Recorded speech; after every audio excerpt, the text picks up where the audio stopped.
ഞാനിന്നൊരു വാർത്ത കണ്ടു. അതായത് കോട്ടയത്ത് ഒരു പെൺകുട്ടി 20 വയസ്സ് മാത്രം പ്രായമുള്ള ഒരു പെൺകുട്ടി പറഞ്ഞ അല്ലെങ്കിൽ പുറത്തുവിട്ട ചില കാര്യങ്ങളെന്ന് പറയുന്നത്, ആ കുഞ്ഞ് പറഞ്ഞ കാര്യങ്ങളെന്ന് പറയുന്നത്, അവൾക്കൊരു പിതാവുണ്ട്, ഒരു അച്ഛനുണ്ട്, ഒരു സഹോദരി 24-25 വയസ്സുള്ളൊരു സഹോദരനുണ്ട്, ഒരമ്മയുണ്ട്. ആ കുഞ്ഞിൻ്റെ വീട്ടിൽ അനുഭവിച്ചു കൊണ്ടിരിക്കുന്ന നിസ്സഹായാവസ്ഥ എന്തെന്ന് ചോദിച്ചു കഴിഞ്ഞാൽ, അതിൻ്റെ അമ്മ ജോലിക്ക് പോയിട്ടാണ് ആ കുടുംബം മുന്നോട്ട് പോകുന്നത്. അതിൻ്റെ കാരണം എന്തെന്ന് ചോദിച്ചു കഴിഞ്ഞാൽ, അച്ഛൻ മദ്യത്തിനടിമയാണ്, സഹോദരൻ മദ്യത്തിനും ഈ പറഞ്ഞ കഞ്ചാവിനും മയക്കുമരുന്നിനും ഒക്കെ അടിമയാണ്. അപ്പം ഇതിന് മുന്നേ തന്നെ ഇരുമ്പ് വടിയോ മറ്റോ ഉപയോഗിച്ച് അച്ഛൻ അടിച്ചതിൻ്റെ പേരിൽ എന്തോ കേസുകളൊക്കെ ആയിട്ട് അച്ഛൻ ഇതിന് മുന്നേ ജയിലിൽ പോയിട്ടുള്ള ഒരു അവസ്ഥ ഉണ്ടായിട്ടുണ്ട്. ഇതൊന്നുമല്ല ഭീകരമായിട്ടുള്ള ഒരു അവസ്ഥ എന്ന് പറയുന്നത്, ആ കുഞ്ഞിനോട് ആ അച്ഛൻ പലപ്പോഴും അല്ലെങ്കിൽ മിക്കപ്പോഴും സംസാരിക്കുന്ന രീതികളെന്ന് പറയുന്നത് സെക്സുമായിട്ട് അല്ലെങ്കിൽ വൾഗറായിട്ടുള്ള ഇത്തരത്തിലുള്ള സംഭാഷണങ്ങൾ മാത്രമാണ് ആ കുഞ്ഞിനോട് സംസാരിക്കുന്നത്. അപ്പോൾ പൂർണ്ണമായിട്ട് നമുക്ക് മനസ്സിലാക്കാൻ പറ്റും ആ മനുഷ്യൻ്റെ കണ്ടീഷൻ എന്താണ്, അല്ലെങ്കിൽ ആ മനുഷ്യൻ ആ മകളെ എന്തായിട്ടാണ് കണക്കാക്കുന്നത്. വെറും ഒരു പെൺശരീരം, ഇതിലപ്പുറത്തേക്കൊന്നുമല്ല ആ ഒരു അച്ഛന് മകളെന്ന് പറയുന്നത്. ഇനി മറ്റൊരു കാര്യം എന്ന് പറയുന്നത്, ഒരു സഹോദരനുണ്ട്. അപ്പോഴെങ്കിലും നമ്മളത് കേൾക്കുന്ന സമയത്ത് ഒരു ആശ്വാസമാണ് നമുക്ക് തോന്നിപ്പോകുന്നതെന്നുള്ളത്. ഒരു സഹോദരൻ ഉണ്ടല്ലോ. പക്ഷേ ഇവിടെ ഏറ്റവും സങ്കടകരമായിട്ടുള്ള കാര്യം, സഹോദരൻ ഇതിനപ്പുറമാണ്. അതായത് അവൻ കള്ളിനും ഈ പറഞ്ഞ കഞ്ചാവിനും ഒക്കെ അടിമയാണ്. അതിലപ്പുറത്തേക്ക് ആ കുഞ്ഞിൻ്റെ മാറിടത്തിലായാലും മുതുകിലായാലും ഒക്കെ സഹോദരൻ ഉപദ്രവിച്ച പാടുകൾ പലതരത്തിൽ അതെല്ലാം ഉണ്ട്. അപ്പം അവർക്ക് കള്ള് കുടിക്കാനും ബാക്കി കാര്യങ്ങൾക്ക് കാശ് ചോദിക്കുന്ന സമയത്ത് ഇല്ല. അപ്പം കൊടുക്കാതിരിക്കുന്ന സാഹചര്യത്തിൽ അതിരൂക്ഷമായിട്ട് ആ കുഞ്ഞിനെയും മാതാവിനെയും ഉപദ്രവിക്കുന്ന ഈ ഒരു അച്ഛനും സഹോദരനും. ഇതിലപ്പുറത്തേക്ക് അമ്മയ്ക്ക് പേടിയാണ് ആ കുഞ്ഞിനെ. കാരണം ജോലിക്ക് പോയേ പറ്റൂ. ജോലിക്ക് പോകുന്ന സാഹചര്യത്തിൽ ആ കുഞ്ഞിനെ ആ വീട്ടിലാക്കിയിട്ട് പോകാൻ അത്രയേറെ പേടിച്ച് നൊന്തു പോകുന്ന ഒരു അമ്മയുടെ കണ്ടീഷൻ. അതിലപ്പുറത്തേക്ക് ആ കുഞ്ഞിന് ബാത്റൂമിലോ അല്ലെങ്കിൽ അതിൻ്റെ പ്രാഥമിക കർത്തവ്യങ്ങളിലോ ഒന്നും നിർവഹിക്കാൻ പറ്റാത്ത അങ്ങനൊരു അവസ്ഥ. കാരണം ആ വീട്ടിലെ ബാത്റൂമിൻ്റെ ഡോറും ബാക്കി കാര്യങ്ങളും എല്ലാം അവർ അടിച്ച് തകർത്ത് വെച്ചിരിക്കണം. അപ്പം തന്നെ ഊഹിക്കാൻ പറ്റും ഇവർ എത്രത്തോളം മൃഗങ്ങളായി മൃഗതുല്യരായി മാറിക്കഴിഞ്ഞിരിക്കുന്ന അവസ്ഥയാണെന്ന്. ഇത് ഇത്രയും കാലം അനുഭവിച്ചുകൊണ്ടിരിക്കുന്ന ഒരു പെൺകുട്ടിയുടെ ഒരു അവസ്ഥ എന്ന് പറയുന്ന സമയത്ത് ഒന്ന് ആലോചിച്ച് നോക്കിയേ. കുറേയധികം കുട്ടികൾക്ക് വീട്ടിൽ കിട്ടുന്ന ഭയങ്കരമായിട്ടുള്ള ഫ്രീഡം ദുരുപയോഗം ചെയ്തുകൊണ്ട് ഒരു വിലയും മാതാപിതാക്കളുടെയും കിട്ടുന്ന ഒരു സ്വാതന്ത്ര്യത്തെക്കുറിച്ചോ സന്തോഷത്തെക്കുറിച്ചോ അറിയാതെ അത് തല്ലിക്കെടുത്തിക്കൊണ്ട് പോകുന്ന കുറേയേറെ വിവരം കെട്ട പെൺകുട്ടികളെയും ആൺകുട്ടികളെയും നമുക്ക് കാണാൻ കഴിയുന്നുണ്ട്. അതിലപ്പുറത്തേക്ക് സന്തോഷം എന്ത്, സ്നേഹത്തിൻ്റെ വില എന്തെന്ന് പോലും തിരിച്ചറിയപ്പെടാത്ത ആൾക്കാരുടെ ഇടയിലേക്ക് കഴിയപ്പെടുന്ന ഇതുപോലുള്ള ചില പെൺജീവനങ്ങൾ അല്ലെങ്കിൽ കുറേ കുട്ടികളെക്കുറിച്ച് കേൾക്കുന്ന സമയത്താണ് നമ്മുടെ ഈ കാലത്തിൻ്റെ പോക്കല്ലെന്നുണ്ടെങ്കിൽ ഈ ലഹരി മരുന്നുകളുടെ വ്യാപനത്തിനെ കുറിച്ച് നമുക്ക് ചിന്ത വരുന്നതെന്ന് പറയുന്നത്. ഇപ്പം നമുക്കറിയുന്നൊരു കാര്യമുണ്ട്, 2025 ശേഷം നിർഭാഗ്യം പോലെ തന്നെ നമ്മളെപ്പോഴും ഓരോ വർഷവും കടന്നു വരുന്ന സമയത്ത് ഒരുപാട് നല്ലൊരു വർഷമാകട്ടെ എന്ന് തന്നെയാണ് ഏതൊരു മനുഷ്യനും ആഗ്രഹിക്കുന്നത്. പക്ഷേ എന്തോ ഭാഗ്യക്കേട് കൊണ്ട് ഇതുവരെ മൂടപ്പെട്ടിരുന്ന വാർത്തകൾ പോലും ഇപ്പം ഭയങ്കരമായിട്ട് മുന്നോട്ട് വരുവാണ്. ഭയങ്കരമായിട്ട് ഈ ലഹരി മരുന്നിന് കൂടുതലായിട്ട് അഡിക്റ്റഡ് ആയിട്ട് ആൾക്കാർ കൺട്രോളിലല്ലാത്ത അവസ്ഥയിലേക്ക് പൊയ്ക്കൊണ്ടിരിക്കുകയാണ്. നേരത്തെ പറഞ്ഞതുപോലെ അച്ഛന് മകളെ തിരിച്ചറിയാൻ പറ്റുന്നില്ല, ഈ പറയുന്ന മകന് അമ്മയെ തിരിച്ചറിയാൻ പറ്റുന്നില്ല. ഇങ്ങനെ സ്ത്രീകളിലും ഇത് സംഭവിക്കുന്നുണ്ട്. കാരണം ഇപ്പം നോക്കുന്ന കണക്കനുസരിച്ച് സ്കൂളിൽ പഠിക്കുന്ന പെൺകുട്ടികളുടെ അടക്കം ലഹരി മരുന്നിന് അടിമകളായി മാറിക്കൊണ്ടിരിക്കുകയാണ്. അത് സ്കൂൾ കേന്ദ്രീകരിച്ച് സ്കൂളിൽ പഠിക്കുന്ന കുട്ടികൾ തന്നെ ഇതിൻ്റെ ഏജൻറ്റുമാരായി മാറിക്കൊണ്ടിരിക്കുന്നു. വെളിയിലുള്ള ആൾക്കാർ അവിടേക്ക് വന്ന് ഇതിൻ്റെ വ്യാപനം നടത്തുന്നു. ഇങ്ങനെ കുറേയധികം വാർത്തകൾ. നമ്മുടെ നാടിൽ ഈ പറയുന്ന ലഹരി മരുന്നിനെ പ്രോത്സാഹിപ്പിക്കുന്നൊരു നാടല്ല, അല്ലെങ്കിൽ ഇവിടെ അതിൻ്റെ വ്യാപനമില്ല, ഇവിടെ അതിൻ്റെ കച്ചവടമില്ല, ഈ പറയുന്ന ഈ ഉൽപ്പാദനമില്ല എന്നൊക്കെ പറയുന്നുണ്ടെങ്കിലും ഇവിടെ ഏറ്റവും കൂടുതൽ ഓരോ വാർത്ത എടുത്ത് നോക്കുന്ന സമയത്ത് കെട്ടുകണക്കിനാണ് ഇപ്പോൾ ഓരോ ദിവസവും പിടിച്ചുകൊണ്ടിരിക്കുന്നതെന്ന് പറയുന്നത്. അന്യ സംസ്ഥാനങ്ങളിൽ നിന്ന് മാത്രമല്ല, കൊറിയർ സർവീസുകളായിട്ട് മറ്റ് രാജ്യങ്ങളിൽ നിന്ന് പോലും ഇവിടെ മയക്കുമരുന്ന് MDMA അടക്കം കൊണ്ടുവന്നുകൊണ്ടിരിക്കുകയാണ്. അപ്പം ഇവിടുത്തെ നോക്കിക്കഴിഞ്ഞു കഴിഞ്ഞാൽ ഈ ജനങ്ങളുടെ ഭൂരിപക്ഷവും ഈ പറയുന്ന ഒരുപക്ഷെ 50, 60, 65% ഇപ്പോൾ ലഹരി മരുന്നിന് സ്ത്രീയും പുരുഷനും അടിമകളായിക്കൊണ്ടിരിക്കുകയാണ്. അതെങ്ങനെ എത്തരത്തിലാകപ്പെട്ടു എന്ന് ചോദിച്ചു കഴിഞ്ഞാൽ അത് മനസ്സിലാവാത്തൊരു കാര്യമാണ്. അതിലപ്പുറത്തേക്ക് നോക്കിക്കഴിഞ്ഞു കഴിഞ്ഞാൽ നമുക്ക് പറയാൻ പറ്റുന്നൊരു കാര്യം എന്ന് പറഞ്ഞാൽ, ഇതിനെതിരെ നമ്മുടെ ഗവൺമെൻറ് സ്വീകരിക്കുന്ന കുറേയധികം പരിപാടികളുണ്ട്. ബോധവൽക്കരണ പരിപാടികളോ മറ്റു കാര്യങ്ങളൊക്കെ എക്സൈസിൻ്റെ നേതൃത്വത്തിലോ പോലീസിൻ്റെ നേതൃത്വത്തിലോ ഒക്കെ നടത്തുന്ന കാര്യങ്ങളുണ്ട്, ക്യാമ്പയിനുകളൊക്കെ ഉണ്ട്. പക്ഷേ ഇതൊന്നും അവസാനിക്കാൻ പോകുന്നില്ല. കാരണം അതിൻ്റെ രൂക്ഷഘട്ടത്തിലെത്തി നിൽക്കുകയാണ്. ഇതിലപ്പുറത്തേക്ക് തോന്നിപ്പോകുന്നൊരു കാര്യം എന്ന് പറയുന്നത്, പലപ്പോഴും പല വാർത്തകളിലൂടെ മദ്യപിച്ചെത്തുന്ന ഭർത്താവ് ഭാര്യയെ സംശയരോഗത്തിൻ്റെ മേൽ അടിച്ചു കൊല്ലുന്ന വാർത്തകൾ നിരവധിയായിട്ട് കേട്ടുകൊണ്ടിരിക്കുകയാണ്.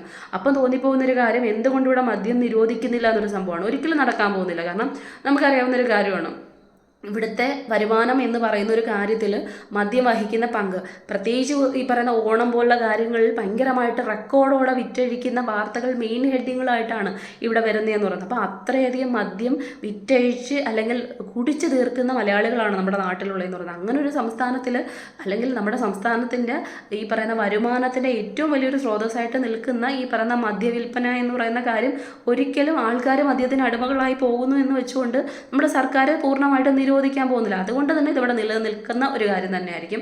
ഈ പറയുന്ന ഇതിൽ അപ്പുറത്തേക്ക് ചെയ്യാൻ പറ്റുന്ന ഒരു കാര്യം എന്ന് പറയുന്നത് മയക്കുമരുന്ന്, ലഹരികൾ, കഞ്ചാവ് പോലെ MDMA പോലുള്ള കാര്യങ്ങൾ ഒരിക്കലും മറ്റൊരു സംസ്ഥാനത്ത് നിന്ന് മറ്റൊരു രാജ്യത്ത് നിന്ന് ഇവിടേക്ക് വരാതിരിക്കണമെങ്കിൽ ഇവിടുത്തെ ചെക്ക് പോസ്റ്റുകളും ഇവിടുത്തെ വിമാനത്താവളങ്ങളും ഇവിടുത്തെ കൊറിയർ സർവീസ് അങ്ങനത്തുള്ള കാര്യങ്ങളായാലും അവിടുത്തെ ഫെസിലിറ്റീസ് ആയാലും കൂടുതൽ ഈ പറയുന്ന എന്ത് പറയുന്നത് വിജിലൻ്റ് ആവുക എന്നൊരു സംഭവമാണ്. കാരണം നമുക്ക് തന്നെ ഊഹിക്കാൻ പറ്റുന്ന ഒരു കാര്യമാണ്, സ്വർണ്ണക്കടത്ത് പാടില്ല, അതൊരു ഈ പറയുന്ന നമ്മുടെ രാജ്യത്തിന് തന്നെ ദോഷകരമായിട്ടുള്ള അല്ലെങ്കിൽ അപമാനകരമായിട്ടുള്ളൊരു കാര്യമാണെന്ന് അറിഞ്ഞുകൊണ്ടിരിക്കലും നമുക്കറിയാം ദിവസവും പിടിക്കുന്ന സ്വർണ്ണക്കടത്ത് എന്ന് പറയുന്നത് നമ്മുടെ വിമാനത്താവളത്തിലൂടെ, അതും ഒരിക്കലും വിമാനത്താവളത്തിൽ എനിക്ക് മനസ്സിലാവാത്തൊരു കാര്യം എന്ന് പറയുന്നത് ഈ വിമാനത്താവളത്തിൽ ഇവിടെ എത്തുന്ന സമയത്ത് മാത്രം പിടിക്കപ്പെടുന്ന ചില കേസുകൾ വരുന്നുണ്ട്. അപ്പം എന്തുകൊണ്ട് ഇവിടെ ഇവർ കയറുന്ന ടൈമിൽ അവിടെയും ഒരു വിമാനത്താവളത്തിൽ നിന്ന് അല്ലല്ലേ, അപ്പം അവിടെ എന്തുകൊണ്ട് ഇതൊന്നും പിടിക്കപ്പെടുന്നില്ല ഒരു സംഭവമുണ്ട്. ഇല്ല അപ്പുറത്തേക്ക് വെളിയിൽ വെച്ച് പിടിക്കപ്പെടുന്ന കേസുകൾ നമ്മൾ കാണുന്നുണ്ട്. അപ്പം സത്യം പറഞ്ഞു കഴിഞ്ഞാൽ വിമാനത്താവളത്തിലും ഇത്തരത്തിൽ ഈ പറയുന്ന കാര്യങ്ങളെയൊക്കെ സപ്പോർട്ട് ചെയ്യാൻ വേണ്ടി ഏതൊക്കെയോ ആൾക്കാർ പ്രവർത്തിക്കുന്നുണ്ട് കമ്മീഷൻ വാങ്ങിയിട്ട്.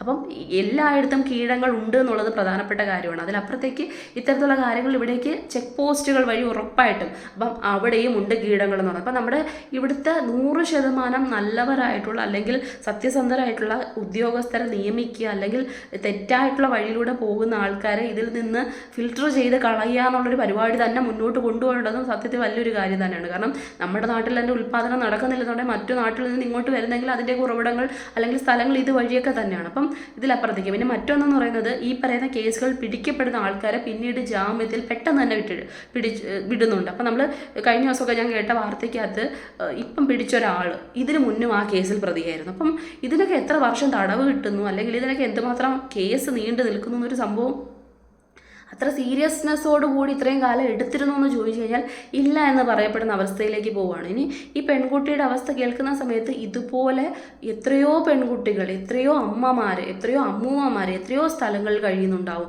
ഒന്ന് ആലോചിച്ച് നോക്കി, ഇത്രയും കൊടിയ പീഡനങ്ങൾ നേരിട്ടുകൊണ്ട്. അപ്പം പലപ്പോഴും നമുക്കറിയാം ഈ പറയുന്ന ആൺ പെണ്ണെന്ന് പറയുന്നത് ഓപ്പോസിറ്റ് ജെൻഡേഴ്സാണ്, അവർക്ക് തമ്മിലൊരു ആകർഷണം അല്ലെങ്കിൽ ഇങ്ങനത്തുള്ള കാര്യങ്ങളൊക്കെ ആൾക്കാരല്ലാതെ പറയുന്നൊരു കാര്യം തന്നെയാണ്.